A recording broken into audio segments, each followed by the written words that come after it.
Zagenze okuwera 3 ez'ekireza wano mu kibuga New York eky'Amerika olunaku olw'eggulo munnakibiina kya Republican Donald Trump ng'atandise okwoleseganya obwenyi ne munne bwe bali ku mbiranye ku kuvuganya ku bukulembeze bw'eggwanga lya Amerika. Munna Democrat Hillary Rodham Clinton mu kukubaganya ebirowoozo okwakaasa mmeeme okwalindiriddwa abangi okwetooloola ensi yonna. Debate eno eyategekeddwa ku University ya Hofstra mu kibuga New York, Clinton ne Trump mwe balagidde endowooza zaabwe ssaako buli omu by'anaakola singa abeera awangudde entebe. Ekyewuunyisizza abantu bombiriri bano kwe kwebuuzaako mu ngeri ennungi ekyabadde kitasuubirwa. Trump eyaze n'akamwenyumwenyu era nga mwawufu ku wa bulijjo, Clinton yamufuutizza n'ebibuuzo ebyamusoomoozezza omuli obutasasula misolo ate nga naggwadda alina bizinensi ekuukuutivu ssaako n'ekyokwagala okuwagira olutalo lw'e Iraq, okuvvoola abakyala, obwenzi nga n'ekyasinze okumubobbya omutwe kyekyo kye yagamba nti Obama si Mumerika, Trump kye yazzeemu amatankane. B'Amerika abaddugavu baakunyizza Trump ku ky'okutta baddugavu bannaabwe mu California.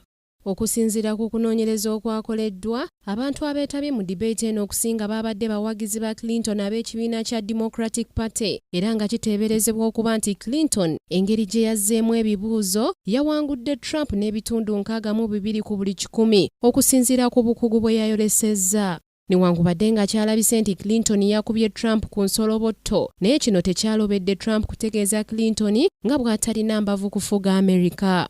Wano Clinton we yamwambalidde n'amutegeeza nti olaba asobola okukwanaganya amawanga amalala okutunda enjiri ya Amerika mu mawanga agatali gamu ne mu nsi yonna, ensi nga Amerika terina weemulemera kugifuga. Kino kyaleetedde Trump okumukuba engalika n'amwanukula era n'akkaanya naye nti asobola okufuga kubanga alina obukugu. Wabula n'akirambika ng'omukazi yenna bw'atalina mugongo okufuga Amerika.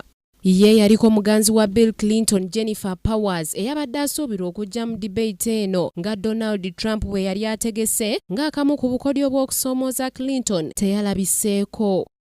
Okukubaganya ebirowoozo kuno kwe kwasoose bukyanga bombiriri bano batandika kunoonya kalulu mu ggwanga lino era nga kwalabiddwa abantu abasukka mu bukadde 10 ku mativi ag'enjawulo okwetooloola ensi yonna. Debate ey'okubiri egenda kubeerawo ng'ennaku z'omwezi 9 omwezi ogw'e10 ate ey'okusatu ebeerewo ng'ennaku z'omwezi 19 era omwezi ogw'e10. Okulonda mu ggwanga lya Amerika buli omu akutunuulidde era nga bangi bali bulindaala okulaba ani awangula nga kugenda kubeerawo mu mwezi ogwa Novemba ng'ennaku z'omwezi 8.